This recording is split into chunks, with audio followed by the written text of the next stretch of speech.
अस्सलामुअलैकुम। Face to face with Ayesha Bakhsh में आपको खुशामदीद कहेंगे। सियासत की गर्मा गर्मी में बहुत कुछ दांव पे लग गया है, यहाँ तक कि रियासत भी। एक लम्हे का तवक्कुफ बहुत ज़रूरी है कि सब रुकें, सोचें और देखें कि ये लड़ाई हमें कहाँ ले जाएगी, हम क्या पाएंगे और इस पाने के लिए क्या क्या क्या खो सकते हैं। मामलात जहाँ तक पहुँच चुके हैं, लगता यही है कि अब ये किसी के काबू में नहीं रहे, और अगर हाकिम बदहन ये काबू से बाहर हैं तो क्या कीमत अदा होगी। ये लड़ाई जो इब्तिदान सियासी थी, ये लड़ाई जो 2013 के इंतखाबात के बाद धांधली के इल्ज़ामात से उठी थी, अब 2018 के इंतखाबात से पहले रियासत के तमाम अरकान जाने अनजाने इस लड़ाई में कूद पड़े, या फिर शायद उन्हें घसीट लिया गया। रियासत क्या है? रियासत अवाम हैं जो तकसीम दर तकसीम हैं और जिनके सियासी इख्तिलाफात अब बाकायदा नफरतों की शक्ल धार चुके। गिरोही, लिसानी, फ़िरका वाराना इख्तिलाफात तो थे ही कि ये किसी मुआशरे का तनव्वु है, मगर मौजूदा सियासी तफरीक को नादान लीडर्स ने एक नफरत में बदल दिया है, महज अपने अपने छोटे छोटे वक्ती फ़ायदों के लिए। रियासत क्या है? रियासत एक निज़ाम है जो मफलूज हो चुका है कि ये निज़ाम जिन अज्जाए तरकीबी का मुरक्कब है, उसमें मुकन्ना या पार्लिमान अपने काम की अंजाम दही में नाकाम नजर आते हैं। वजह वही सियासी नफरत। दूसरा जुज़्व इंतज़ामिया का है, अमलन मुअत्तल है कि इसी सियासी नफरत की कोख से जन्म लेने वाले मुश्तबा और बदनाम एहतिसाब को इसकी वजह करार दिया जाता है। तीसरा जुज़्व अदलिया का, इसे भी इसी सियासी नफरत की जहनियत ने मुतनाज़े बना दिया है। कभी एक फरीक इसे बदनाम करता है तो कभी दूसरा। ले दे के इस रियासत का एक इदारा था और है जो फंक्शनल था और है, अब इस इदारे यानी पाक फौज को भी मुतनाज़ा बनाया जा रहा है। वजह वही सियासी नफरत। इस घिनौने खेल में डिज़ाइन किसका है नहीं पता, कंट्रोल किसका है नहीं पता, फ़ायदा किसका है नहीं पता, नुकसान किसका है पाकिस्तान का, और ये सबको पता है। कहने वाले कह रहे हैं कि फ़ायदा तहरीक इंसाफ का है कि इस लड़ाई में उसकी बदतरीन गवर्नेंस तवज्जो का मरकज़ नहीं रही। फ़ायदा अपोजिशन का है कि उनकी करप्शन का पीटा जाने वाला ढोल सानवी दर्जे पे चला गया। इस करप्शन और गवर्नेंस से तवज्जो हटने से सरासर नुकसान हुआ है तो अवाम का, कि यही दो रोग इसके जिस्म को घुला रहे हैं। आजकल नया बल्कि शायद पुराना नारा फिर से इन है, गद्दार गद्दार, ये गद्दार वो गद्दार तुम गद्दार, और इस सारे दाव में पटकी मुसद अवाम जा रही है। इसी मामले पर बात करेंगे, ये हो क्या रहा है, क्या इसकी कोई हद है या इस सियासी नफरत की कोई हद नहीं, तो हम कहाँ जा खड़े होंगे। जो मेहमान प्रोग्राम में आज हमारे साथ मौजूद हैं, सीनियर तज्जियाकार सलीम बुखारी साहब हमारे साथ मौजूद हैं, और वो तज्जिया बड़ी गहराई से लेकिन बड़े हल्के फुल्के अंदाज में बाज़ औक़ात मुस्कुराते हुए भी सख्त सवालों को ले लेते हैं। सईद काजी साहब मेरे साथ यहाँ स्टूडियो में मौजूद हैं, मजहर अब्बास साहब भी कुछ ही देर में हमारे साथ मौजूद होंगे। बुखारी साहब आपकी तरफ आ जाते हैं। आप भी देख रहे हैं गुज़िश्ता कुछ दिनों से बयानात, क्यों मैं हद की बात कर रही हूँ, हम मुनाफिक तक का लफ्ज़ इस्तेमाल करना शुरू हो गए हैं। आज वज़ीर आज़म ने अपोजिशन को मुनाफिक कहा तो अपोजिशन लीडर ने वज़ीर आज़म को मुनाफिक कह दिया। गद्दार गद्दार कुछ नया नहीं, मगर आजकल ये नारा भी बहुत बिक रहा है। मुल्क किस नहज पर आगे जा रहा है? बहुत शुक्रिया आपका, आपने मौका दिया अपने प्रोग्राम में। सवाल आपका बहुत अहम है, बहुत जिम्मेदारी से इसका जवाब देने की ज़रूरत है। मैं अपनी दानिश में जिस हद तक कह सकता हूँ ज़रूर कहूँगा। गुजारिश ये है कि हमने देखना ये है कि आज जिस हवाले से गद्दार गद्दार के नारे लगाए जा रहे हैं, उस कुव्वत को, उस पाकिस्तान की सालमियत की निशानी को सबसे ज़्यादा कंट्रोवर्शियल किसने बनाया है। हम जर्नलिस्टों का या तज्जियाकार जो भी मर्जी आप हमें करार दे दें, हमारी ये जिम्मेदारी है कि हम ज़रा थोड़ा सा सच बोलने की, झूठ तो चलता रहता है लेकिन थोड़ा सा सच भी बोलना चाहिए। अब आगाज़ कर लेते हैं यहाँ से कि आज मीडिया का जो हाल है, किसी से मुझे पूछ के बताएं कि पाकिस्तान की तारीख में आज तक मीडिया पर इस नौयत के कदगन और इस नौयत की पाबंदी और उसका गला कभी घोंटा है, बशमूल तमाम मिलिट्री डिक्टेटर्स के दौर में, जहां मीडिया, जिसको चौथा स्तून कहते हैं रियासत का, उसकी सांस ना निकल रही हो, वहां रियासत कैसे चलेगी और उसको कैसे चलाया जाएगा, ये एक बहुत अहम सवाल है जिसको मैं किसी और प्रोग्राम के लिए छोड़े देता। लेकिन बहरहाल हमने सबसे बुरा काम यह किया कि अपोजिशन और हुकूमत की लड़ाई में हम पार्टी बन गए हैं।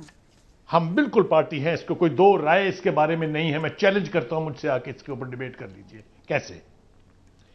आप देखिए, एक तो पीटीआई जब वजूद में आई और उसके बाद जब इक़्तिदार में आई, तो मैं वो आदमी हूं जिसने लाइव प्रोग्राम में 30 अक्टूबर 2011 के जलसे के बाद ये कहा था कि शायद पाकिस्तान में इनकलाब की बुनियाद रख दी गई है। मैं बिल्कुल जिम्मेदारी से ये कह रहा हूं कि ये मैंने कहा था। लेकिन उस वक्त तक ना तो माइग्रेटरी बर्ड्स आए थे पीटीआई में, ना ऐसे लोगों के गलों में पटे डाले गए थे जिनका नाम नहीं पता था पटे डालने वालों को कि ये कौन है और क्यों आए हैं। वो सारे चोर और डाकू जिन्हें हमें यकीन दिलाया इमरान खान साहब ने कि ये बहुत बड़े चोर हैं, वो सारे के सारे चोर अब उनके साथ हैं, उनकी छतरी के नीचे हैं, वजीर हैं, उनके स्पोक्स पर्सन हैं, उनके मशीर हैं। तो ये बात कहां से बिगड़ी है, वहां से जरा थोड़ा सा इब्तिदा अगर की जाए तो बात को समझाना और समझना आसान है। अब क्या हो रहा है? अब ये हो रहा है कि वो पीटीआई जिसके 155 के करीब नारे थे, हम ये करेंगे, हम ये करेंगे, तफसील की जरूरत नहीं है, लोगों को जबानी हिफ्स हो गए हुए हैं। चाहे वो 50 करोड़ नौकरियां थी, चाहे वो 50 लाख घर थे, चाहे वो IMF पर लानत भेज के खुदकुशी करनी थी, तफसील में आते जाए, उन सब के ऊपर एक से ज्यादा यू टर्न खड़े हुए हैं। ऐसे लगता है जैसे वो नारे पीटीआई ने लगाए ही नहीं थे। आप जज करेंगे परफॉर्मेंस पीटीआई की कि जो उन्होंने वादा किया था कि गरीब आदमी की हालत को बदलेंगे, बाकी सब चीजों को छोड़ दीजिए, क्या गरीब आदमी की हालत आज बेहतर है? और अगर नहीं है तो क्यों उसके ऊपर तनकीद न की जाए? वो आसमान से उतरे। और मीडिया ने किस पर कब तनकीद नहीं की थी, ये भी मुझे बता दें याद करके। जो भी रूलर रहे हैं, जो बोलने वाले लोग थे, वो हमेशा बोले हैं। तो अब आ जाइए उस इशू की तरफ जिस तरफ आपने इशारा किया, गद्दार। ये गद्दार की छतरी इसलिए ओढ़ी गई है पीटीआई की क़यादत की तरफ से क्योंकि ना गवर्नेंस है, ना महंगाई के ऊपर काबू है, ना बेरोजगारी पर काबू है। इंटरनेशनल अरीना में हमारी क्या हालत है वो सिर्फ अल्लाह जानते, या ये खुद जानते हैं कि हमारे साथ क्या हो रही है। कश्मीर के इशू पर दुश्मनों को तो छोड़ दीजिए, वेस्ट को भी छोड़ दीजिए, यूरोप को भी छोड़ दीजिए, अरे मुस्लिम वर्ल्ड तक तो हमारे साथ नहीं है। वो जिनकी खिदमत करते हमें 72 साल हो गए हैं, उनकी जबान से कोई एक लफ्ज फूटा हो तो मुझे बता दीजिए। हाँ, मुझे ये याद है कि सऊदी अरब के फरमारवा ने यहाँ आके मशवरा दिया था इमरान खान साहब को कि आप कश्मीर के मामले को आलमी मामला ना कहें, रीजनल डिस्प्यूट मान लें। ये मेहरबानी उन्होंने हम पर फरमाई थी। इसका क्या मतलब है, इसका क्या नतीजा, ये छोड़ दीजिए। अब आखिरी मेरी बात लंबी हो गई है। अब जनाब, ये गद्दार कौन है? ये गद्दार वो हैं जिनको कहा जा रहा है कि वो फौज पे तनकीद करते हैं। बिल्कुल ठीक है, इस मुल्क की फौज पे, जिसका मेरे नजदीक कोई एंटी पाकिस्तान एजेंडा नहीं है, जो तनकीद करे उसके ऊपर तबर्रा भी करना चाहिए, उसको उसके ऊपर लान तान भी करनी चाहिए। लेकिन उससे पहले यह जरूर सोचना है कि वो नाम फौज का इस्तेमाल कौन कर रहा है। आप इनसे पूछिए कि जनाब कीमतें बहुत गई हैं, वो कहते हैं देखिए पाक फौज और हम एक पेज पर हैं। उन्हें कहिए जनाब ये बेरोजगारी बड़ी बढ़ गई है, वो एक दीवार चुन लेते हैं अपने दरमियान, उसके उस तरफ लिख देते हैं पाक फौज जिंदाबाद। ये तरीके हैं हुकूमत करने के। जब वो खींच खींच के गिरेबान से पकड़ के फौज को अपने सामने लाएंगे तो दूसरी तरफ से यही होगा जो हो रहा है, which is very unfortunate, which is condemnable. ठीक है, बुखारी साहब जहां गुफ्तगू छोड़ रहे हैं सईद काजी साहब, अमल का रद्द अमल, और ये बात ऑपोजिशन ने भी कही। सईद काजी साहब, हर लड़ाई का कोई उसूल, कोई हद होती है। जैसे अभी उन्होंने कहा हुकूमत और अपोजिशन की लड़ाई, ये गद्दारी सर्टिफिकेट बांटना, इन वजाहतों के बाद यहां तक कि हमारे विफाकी वजीर फवाद चौधरी भारतीय मीडिया को तोजी दे रहे थे कि ये तो सियासी मामला है। अब मुझे ये कहिए, ये मुनासिब काम कर रही है हुकूमत? अच्छा, उन्होंने कहा कि ये जो बयान दिया गया याद सादिक साहब की जानिब से, ये सियासी था और वजीर खारजा के लिए दिया गया बयान था। सवाल यह है कि ये जो मामलात और हालात जहां तक ले जाए जा रहे हैं सियासत को सामने रखकर, ये मुनासिब काम किया जा रहा है हुकूमत और अपोजिशन की तरफ से? नामुनासिब? मुनासिब तो कुछ भी नहीं हो रहा। मुझे इजाज़त दीजिए, एक गद्दारी का सर्टिफिकेट मैं ज़रूर बांटना चाहता हूँ, और वो इस मुल्क के अवाम से, इस मुल्क की इशराफिया की गद्दारी। हर मौके पर आइन को इन्होंने तोड़ा, जमहूरी हुक्मरानों ने भी तोड़ा करप्शन करके, मार्शल लॉ में जर्नलों ने भी किया। एक तो ये कि इस मुल्क की इशराफिया ने इस मुल्क के अवाम से उसके हकूक़ न दे के बहुत बड़ी गद्दारी की है। अब आते हैं ये मसला असल में है क्या। जब किसी मुल्क की रियासत या कोई जो डीप स्टेट है वो तारीख का रुख मोड़ने के लिए 2 नंबर बंदे रिक्रूट करती है। अब नवाज शरीफ साहब को जब रिक्रूट किया गया था तो इनकी क्वालिफिकेशन क्या थी? 68-69 की एक अजीम व शान तहरीक, जिसमें पहली दफ़ा सिविलियन जो हैं वो रियासत के में हुक्मरानी का हक लेने के लिए आए थे, उसको दबाने और तबाह करने के लिए आपने एक मीडियोक्रिटी, यानी कि बुनियादी तौर पर जुनेजो को भी इसलिए लिया था ज़िया-उल-हक ने कि उसे एक मीडियोक्रिटी चाहिए था। जब आप उनकी मीडिया में, इसी मीडिया ने इनकी शख्सियात को तामीर किया। और आज का सबक क्या है जो रियासत को सीखना चाहिए, जब आप इस तरह के 2 नंबर काम करेंगे तो ये 2 नंबर बंदे आप पे दोबारा अटैक करेंगे, अपने ओरिजिन पे अटैक करेंगे, और वही हो रहा है। अब आ जाते हैं पॉलिटिकल पार्टीज पर। कौन सी पॉलिटिकल पार्टीज है? और जाती मुलाजम है इनके, डायनेस्टी। मुझे बताएं, मैंने एक प्रोग्राम में कहा, कमर जमान कायरा साहब ने फोन करके मेरा जवाब दिया, मैं उनका जवाब नहीं दे सका। मैं पॉलिटिकल पार्टी का लीडर हूं, मुझ पर इल्जाम लगा चोरी का। और यार MNA मुझे आके क्यों डिफेंड कर रहा है? डेविड कैमरॉन पे इल्जाम लगा, उसने अपनी चिट दिखाई और कहा ये मेरे बाप की कंपनी थी, इस्तीफा देके चला गया या हट गया। ऑलमोस्ट अंदर है इजराइल में। नेतन्याहू, ट्रंप पर 4000 मुकदमे हैं, एक तो ओपन एंड शट केस है। क्या रिपब्लिकन पार्टी के किसी मेंबर ने आके बताया कि जनाब नहीं ये नेक आदमी है? उनका भाई जाओ अदालत थाने में जाओ और अपने आप को क्लियर करो। मुझे ये बताओ, ये जाती मुलाजम है, ये नौकर है इनके? ये कोई आपकी लीडर एक है, लिमिटेड कंपनी है पार्टी की। पहले मैंने रियासत का साफ कर दिया कि तुमने क्या किया था यहां पे, अब आ जाते हैं इनकी तरफ। और यार क्या पीपल पार्टी की सेंट्रल एग्जीक्यूटिव में बैठ के कोई बंदा कह सकता है जरदारी साहब ये आप गलत कर रहे हैं? नवाज शरीफ के सामने कोई बंदा कह सकता है नहीं सर ये गलत है?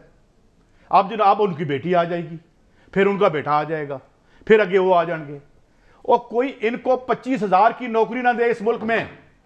इनकी जाती काबिलियत को अगर देखा जाए तो 50,000 की बगैर सिफारिश के ये नौकरी लेके दिखा दें, अरबों काले अरबों। अच्छा अब मैं खत्म करता हूं बात। ये रियासत ने काला धन क्रिएट होने दिया, आंख फेरी रखी, इन्होंने बैंकों को तहोबाला किया, उजाड़ा इस मुल्क की मैशत को, अपने घर बनाए। आप ब्लोटेड हैं, इनके पेटों में इतना काला धन है कि ये उसी, किसने लिए थे ISI से पैसे? ये असर खान केस निकालें, ज़ियाउल हक का बेटे जो हैं, ज़ियाउल हक साहब बड़े हमारे अच्छे दोस्त हैं, उन्होंने कहा सबसे पहले नवाज शरीफ ने पैसे पकड़े थे ISI से, ये जो असर खान केस था वहां पे। तो काजी साहब यही बात तो आज नवाज शरीफ कह रहे हैं। फिर मैं ये कह रहा हूं कि आज कुछ, हाँ ये काम खत्म नहीं होगा। मुझे बताएं, बिल्कुल ठीक कहा, मसाइल क्या है? अच्छा मेरी बात सुनिए, कुछ देर पहले मरियम ने एक शेर जवान फोर्स बना के उसने बड़ी आइन की बात की और आइन की किताब पढ़ने की बात नौजवानों को बताई। एक गलतफहमी मैं और दूर कर दूं, और जी फलाना बड़ा वोट बैंक है, 1,28,00,000 वोट लिए मुस्लिम लीग नून ने, करोड़ सवा करोड़ वोट इलेक्टेबल्स का है, नजरियात का जमाना नहीं है। आज पाबंदी लगा दें कि आप बसें नहीं भेजेंगे, 2-2 हज़ार रुपया बंदे को नहीं दे देंगे, 600 बंदा इकट्ठा नहीं कर सकते। औकात इनकी ये है, लड़ रहे हैं अपने अवाम को भी डिस्क्रेडिट कर रहे हैं। किस, मैं बता रहा हूं आपको, नहीं खुदा की कसम, लाहौर से किस है मैंने 500 बसें भेजी थी। मुझे बताएं, इनको अगर आप पाबंदी लगा दें कि जिस तरह मोची दरवाजे में लोग अपने खीसे से अपने मकबूल प्यारे लीडर आते थे, इस तरह आए, तो मैं इनके जलसे में बंदा कोई ना आए। तो इसलिए जराइम दोनों तरफ से। मुख्तसर कमेंट करें कि हमने सियासत को नेचुरल जमीन दी, ग्राउंड दी कि वो ग्रो कर सके। जब मेरे तबके से मेरा लीडर ही नहीं आना, नवाज शरीफ से मेरा तल्लक क्या है? अच्छा बुखारी साहब का कमेंट ले लें, मैं ब्रेक पे जाऊंगी। जी बुखारी साहब, हमारा थोड़ा सा मसला ये है कि हमारे जो PTI के मशीरान या जो सफीर हैं गला फाड़ फाड़ के कहते हैं, वो देखें वो ज़ियाउल हक ने हमें नवाज शरीफ दे दिया। हु वाज ज़ियाउल हक बाय द वे? किस कैपेसिटी में दिया था उसने नवाज शरीफ? फिर कहते हैं जनाब वो गद्दार वतन उसने करार दे दिया था। किसने करार दिया था? कौन था वो?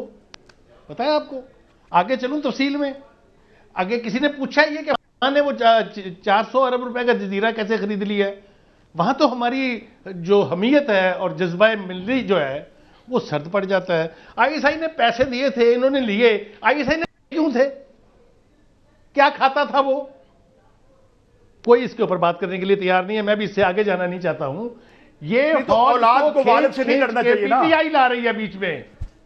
सुने ना जी, मेरी गुजारिश पूरी। बुखारी साहब कुछ आगे कह रहे हैं कि औलाद को वालिद से नहीं लड़ना चाहिए। मैं तो हदों की बात कर रही हूं कि हमने साहब जी जी जी सईद काजी साहब, इस तरह की नाजायज औलाद बेपनाह है, मत छेड़िए। इसका तज़किरा फिर सही, ये कहानी फिर सही। गुजारिश सिर्फ ये है कि जितने ये बयानात मैंने आपसे अर्ज किए हैं, ये सारे PTI की लीडरशिप सुबह से शाम तक बैठ के टीवी पे बता रही होती है कि हमारी इस फौज ने, जिसके लिए आज हमारा दम निकला जा रहा है, क्या क्या कारनामे माजी में अदा किए हैं। इनको रोकें। आप समझते हैं कि जो ये अयाज सादक है, इसमें इतने गट्स हैं कि चीफ अवामी स्टाफ बैठा हो और ये कहे कि जनाब आपकी टांगें कांप रही हैं? ये सब इनके ड्रामे हैं। सर उसकी वजाहत तो वफाकी वजीर भारतीय चैनल पर दे रहे हैं कि वो वजीर खारजा। मुझे एक ब्रेक लेने दें। क्या हुकूमत इस पूरे सिनेरियो में, जब पार्टी हुकूमत और अपोजिशन है या PDM कुछ आ रही है, हुकूमत अपने कार्ड्स बहुत अच्छे से खेल रही है? इस पर कुछ मजीद बात करते हैं ब्रेक के बाद।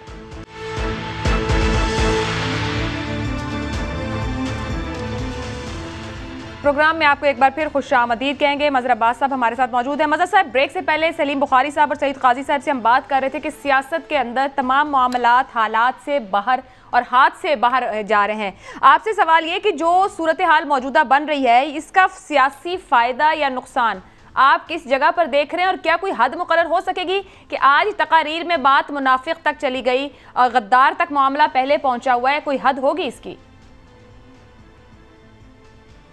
देखिए, सूरत हाल तो ऐसी ही लग रही है कि पॉलिटिकल टेम्परेचर ऊपर ही जा रहा है और इस टाइम पर ये कोशिश नहीं होती कि पॉलिटिकल टेम्परेचर को नीचे लाया जाए। अब ये बड़ी खतरनाक सूरत हाल होती है जब बीच का कोई रास्ता नजर नहीं आता और बीच का रास्ता कोई बनाने की कोशिश भी नहीं कर रहा। अब ये जो एक हमारे यहाँ कोई गद्दारी का बयानिया कोई नया बयानिया नहीं है। हमारे यहाँ गद्दारी के सर्टिफिकेट बांटते हुए 73 साल हो गए हैं, लेकिन ये बड़ी खतरनाक सूरत हाल होती है जब आप एक दूसरे के खिलाफ पोस्टर बैनर्स लगाने शुरू कर दें, क्योंकि फिर इसका रद्दअमल किसी भी तरफ से ऐसा आ सकता है, कोई इंडिविजुअली कोई ऐसा रद्दअमल आ सकता है कि जिसके खतरनाक नताइज हो सकते हैं। तो इसलिए ये जो टेम्परेचर है ये इसको नीचे लाने की जरूरत है, ऑपोजिशन की तरफ से भी और गवर्नमेंट की तरफ से भी। ऑपोजिशन को भी अपना अब ऐसी सूरत हाल आप सोचें कि इतनी टेम्परेचर हाई हो रहा है तो पीडीएम का सरबराही इजलास क्यों नहीं बुलाया जाता? पीडीएम का सरबराही इजलास बुलाएं, इस पर डिबेट करें, डिस्कस करें, चीजों को कम से कम इसको देखें कि इस चीज को नीचे लाने की जरूरत है। बिल्कुल इसी तरह गवर्नमेंट की सतह पे। अब गवर्नमेंट का प्रॉब्लम यह है कि जब प्राइम मिनिस्टर खुद इतनी हाई पिच पर हैं तो फिर जब तक प्राइम मिनिस्टर को तो जाके कोई ये नहीं कह सकता, कम से कम उनके मिनिस्टर से भी थोड़ा सा अपने लहजे को कम से कम, आप किसी चीज पर कॉम्प्रोमाइज नहीं करें, कम से कम लहजे पे तो कॉम्प्रोमाइज कर लें, थोड़ा सा नीचे ले आए टेम्परेचर। और यही बात नवाज शरीफ साहब को भी कहने की जरूरत है कि आप जिस पिच पर जा रहे हैं उस पिच पर आप खेल भी पा सकते हैं या नहीं खेल सकते।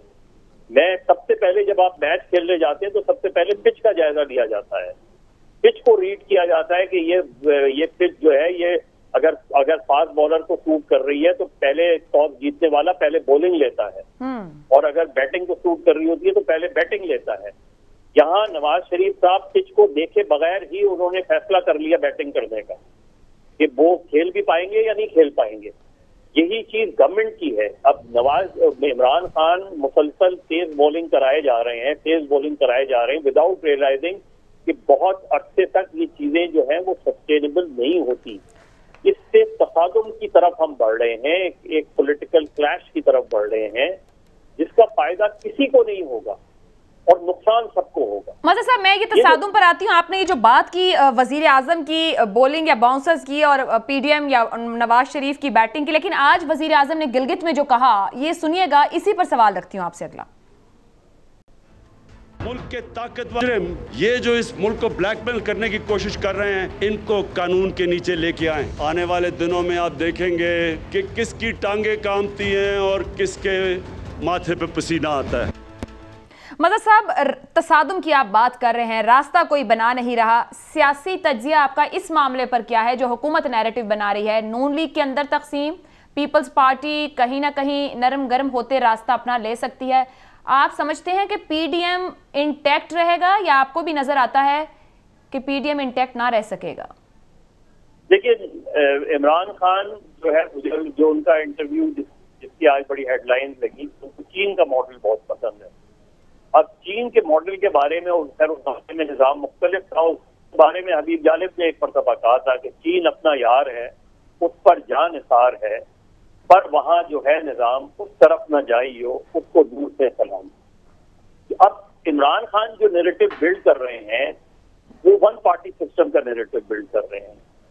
आप देखें कि इमरान खान की मुसलसल तकारीर में मैं है, और वैसे हमारे ज्यादातर लीडरों के अंदर ये मैं की जो बीमारी है, मैं ये करके दिखाऊंगा। अब कानून की अगर हुक्मरानी है तो कानून की हुक्मरानी के लिए सिर्फ आपको एक आजाद अदलिया की जरूरत है। वो आपके बकौल आजाद अदलिया है, तो फिर आप कैसे ठीक करेंगे? आप किस तरह ठीक करेंगे? आप सारे इदारों को आप 2.5 साल में कोई एक इदारा बताएं जिसको आपने ठीक किया हो। कोई एक रिफॉर्म बताएं जो आपने की हो। अब 2.5 साल बाद भी अगर आप ये कह रहे हैं कि अब मैंने मईशत ठीक कर लिया, वो उनके अपना वो होगा नैरेटिव, लेकिन अब मैं इन सबको देखूंगा, मैं देखूंगा कि किसकी टांगे कांपती हैं। इससे क्या मुराद है कि आप कानून का इस्तेमाल कैसा करना चाहते हैं? पुलिस, आप कहते हैं मैं पुलिस को बिल्कुल गैर जानिबदार पुलिस बना रहा हूं, आप नैब को गैर जानिबदार कहते हैं, आप कहते हैं कि तमाम एजेंसियां जो हैं उनको मुकम्मल इख्तियार है, तो फिर आप क्या करेंगे? इसका मतलब ये है कि आप उन इदारों को अपने ताबे ला रहे हैं, अपने ताबे लाकर एक्शन लेने की बात कर रहे हैं, और यही खतरनाक चीज है। मैं बुखारी साहब, जो मज़हब साहब जहां बात छोड़ रहे हैं वो तसादुम की बात भी कर रहे हैं, और कोई रास्ता कैसे निकलेगा आपको क्या नजर आता है? या निकल भी सकेगा कि नहीं? देखिए, रास्ता किसी भी जमहूरी यानी मुल्क में इसका रास्ता ये होता है कि आप एंगेज करें अपने अपोनेंट्स को। जो अपोजिशन की पार्टीज हैं वो अगर एक इत्तेहाद में है। बुखारी साहब, बड़ी माजरत, अगर एक एंड से बैटिंग और दूसरे एंड से बॉलिंग होती रहेगी तो एंगेज कैसे किया जाएगा? देखिए, बैटिंग भी और बॉलिंग भी दोनों खुद कर रहे हैं इमरान खान साहब, दूसरी तरफ से तो हो ही नहीं रही। दूसरी तरफ से तो जवाबा गदल फील्ड कर रहे हैं सारे के सारे।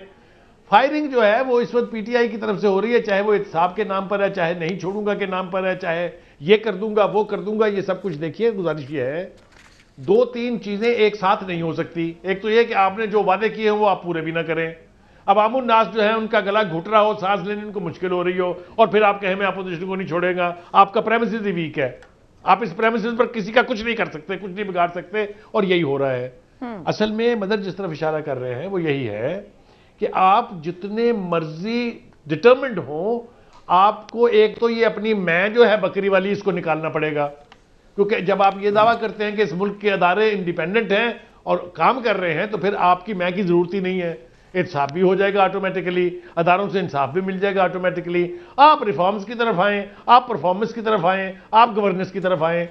इन तीनों चारों एरिया में जाए बगैर आप सिर्फ अगर हुकूमत के साथ बढ़ के मारेंगे तो फिर आप किसी पंजाबी फिल्म के सुल्तान राही या नूरी नत तो बन सकते हैं। आप एक कामयाब हुक्मरान जो अवाम के मसाइल हल करने का नारा लेके आया था इलेक्शन जीत के, उसने अपना एक वादा भी पूरा नहीं किया, तो फिर मुझे बताइए कैसे होगी ये सूरत हाल ठीक? ये तो नहीं हो सकती। जो इसमें तकलीफदेह बात है वो ये है, लेकिन आगे जाने का रास्ता एक, बुखारी साहब आगे जाने का एक रास्ता आज राना सनाउल्लाह साहब पेश कर रहे थे। मैं सईद काजी साहब को कहूंगी कि इसको सुनिएगा जरा, वो क्या कह रहे हैं वो रास्ता, और ये मैं को कहीं रखा भी जा सकता है या नहीं, सुनवाइएगा, फिर कमेंट लेते हैं। शख्सियत से ना किसी ना मियां नवाज शरीफ साहब को, ना PMLN को, ना PDM को कोई गर्ज नहीं है। हमें उस किरदार से गर्ज है जो जनूबी पंजाब का नारा लगवाता है, जो इलेक्टेबल्स को बुलाता है, उनको कहता है कि ये पार्टी छोड़ो, इस पार्टी में शामिल। जो हम ये चाहते हैं कि इस किस्म की गैर आईनी गैर सियासी मुदाफत जो है वो बंद होनी चाहिए। हम पिछली का हिसाब करने या पिछलों को कटहरे में खड़े करने में भी इंटरेस्टेड नहीं है। हम ये चाहते हैं कि आज से आओ कोशिश करें कि अपना आज बदलें और आने वाला जो है वो कल बदले।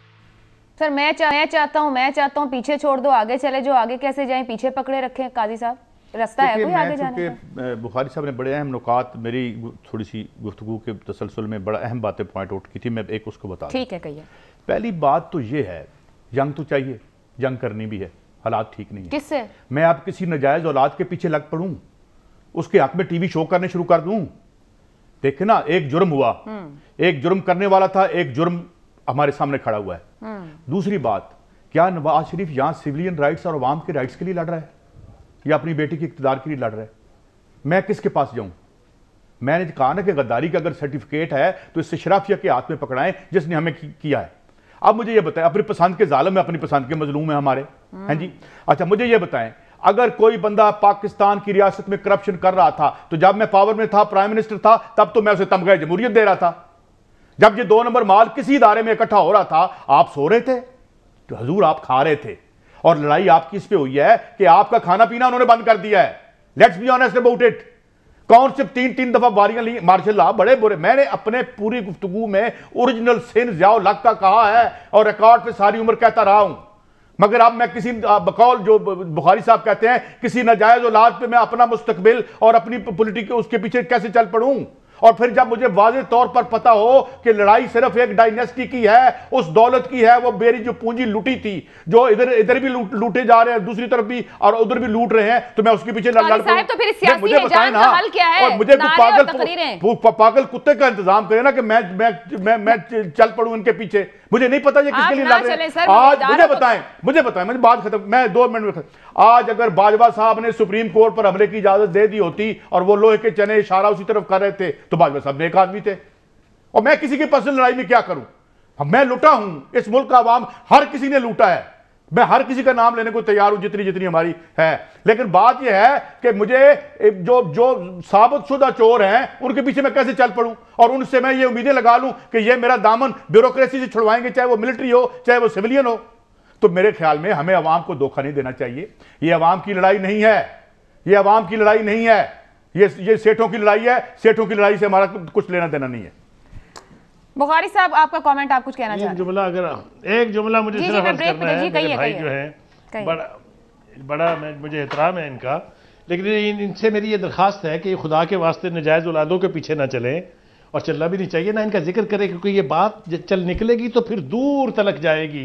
ये कौन जायज़ औलाद है और कौन नाजायज़ औलाद है, इसका फैसला फिर मैंने और सईद काजी ने नहीं करना।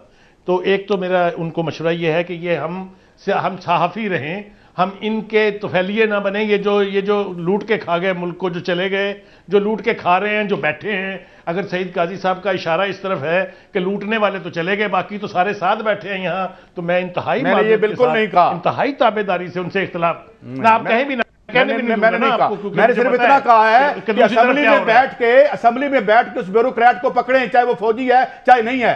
आपकी लड़ाई खाने पे थी, आपका खाना पीना बंद हुआ, जमहूरियत खतरे में होगी। मैंने सिर्फ इतना कहा है। अच्छा, और किसी को नहीं कहा। देखिए गुजारिश ये है, ये अब मेरी बारी नहीं है, ब्रेक पर जाना उन्होंने नहीं, बात कर ले आप। पीने का तज़किरा भी किसी दिन बैठ के कर लेते हैं इसको, कि खाने पीने के मामले में दूसरे भी बड़े बड़े पेट जो हैं इस वक्त हुकूमत की छतरी के नीचे बैठे हुए हैं। पता आपको भी है सारा, वो आप बवजह ना कहें वो अलग बात है। मैं तो ये कहता हूँ इंसाफ करें, सारों का खा गए उनके पेट फाड़ दें, पकड़ना उनके पेट फाड़ दें। आइन में मेरे वज़ीर आज़म ने पकड़ना था ना, वो तो उनके साथ मिलकर दस्तरखान पे खा रहा था। वज़ीर आज़म इस वज़ीर आज़म ने भी तो पकड़ना है ना, ये उनके भी पेट फाड़े और साथ जो बैठी फाड़े ना सर, उनके भी पेट फाड़े बिल्कुल फाड़े। मैं आपके हक में क्यों नहीं, आप मैं कहता हूं मिलकर आवाज मिलाएं। सर मैं आवाज मिलाता हूं, लेकिन मुझे 2 नंबर की लड़ाई में इन्वॉल्व ना करें। जनाब आपके नहीं 2 नंबर की लड़ाई नहीं है ये, तो आप लड़ रहे हैं काफी अरसे से। सर ये लड़ाई कहां है, मैं कब लड़ रहा हूं? है कि हम सुने तो सही ना, हम और क्या कर रहे हैं यार, लड़ी तो रहे हैं।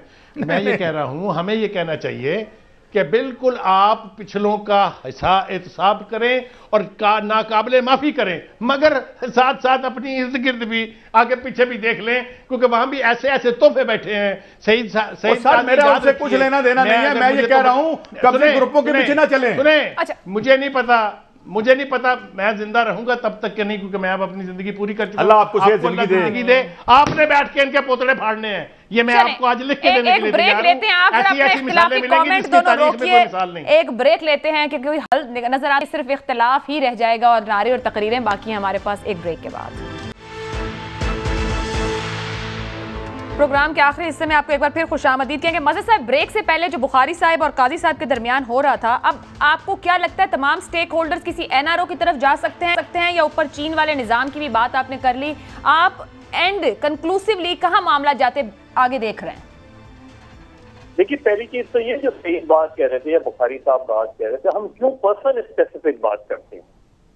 मेरा या आपका या सईद काजी का ये प्रॉब्लम थोड़ी है कि मैं ये देखूं कि ये नवाज शरीफ क्या कह रहा है या आसिफ अली जरदारी क्या कह रहा है। क्या मेरी सईद काजी की और सलीम बुखारी की सारी जिंदगी जद्दोजहद ये नहीं रही कि इस मुल्क में इदारों का काम सियासत करना नहीं है, लेकिन इदारे सियासत करते रहे हैं। जिन नाजायज औलादों की बात कह रहे हैं, हमारी जद्दोजहद तो ये है ना कि जायज औलादें हों, नाजायज ना हो। और उसका तरीक़ाकार क्या है? उसका तरीक़ाकार यही है कि पाकिस्तान में एक अच्छा डेमोक्रेटिक प्रोसेस चलता रहे। इसमें कौन आता है कौन नहीं जाता ये मेरा मैटर नहीं है। मेरा मैटर ये है कि इलेक्शन मुनसिफाना हो, एहतसाब मुनसिफाना हो, इदारे जो है अपनी हुदूद में रह के काम करें, इदारों को मजबूत किया जाए, सारा काम पार्लियामेंट का है, मैं पार्लियामेंट वो काम नहीं करेगी, उसमें कोई भी बैठा हो मैं उस पर तनकीद करूंगा।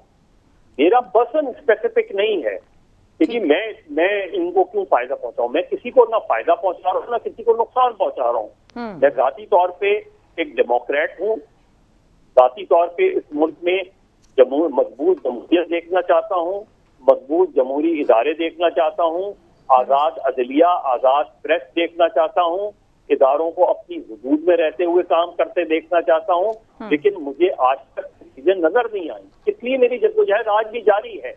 तो हमें बजाय से हमारे यहाँ प्रॉब्लम ये है कि हम पर्सन स्पेसिफिक हो जाते हैं। ठीक। और ये सब बातें जो सही सादी कह रहे हैं मैं इनसे इत्तेफाक करता हूँ, लेकिन हमारी जद्दोजहद पर्सन स्पेसिफिक नहीं होनी चाहिए। बुखारी साहब, वन लाइन में मुझे कमेंट चाहिए, तामीरी नतीजा है इस सारी जद्दोजहद का? मेरे ख्याल से जो नजर ने कहा उसके बाद तो गुंजाइश ही नहीं रहती कुछ और कहने की। बिल्कुल ठीक बात है कि हमें पर्सन स्पेसिफिक नहीं होना चाहिए। हमें तो सिर्फ हमें वॉचडॉग कहते हैं मीडिया को, हमें तो सिर्फ जहां गलती होगी वहां देख के चीखना है। हम तो आइडेंटिफाई करने के जिम्मेदार हैं, किसी की लड़ाइयां लड़ना हमारा मैंडेट ही नहीं है। बिल्कुल दुरुस्त। बहुत बहुत शुक्रिया सलीम बुखारी, काजी साहब, मजहर अब्बास साहब। और जो मजहर साहब बात कर रहे थे कि इदारों का काम सियासत नहीं और सियासतदानों का काम अपनी कारकर्दगी अवाम के सामने रखना और उन्हें जवाबदेह होना है। आप अपना फीडबैक भेज सकते हैं। इजाजत दीजिए, अल्लाह हाफ़िज़।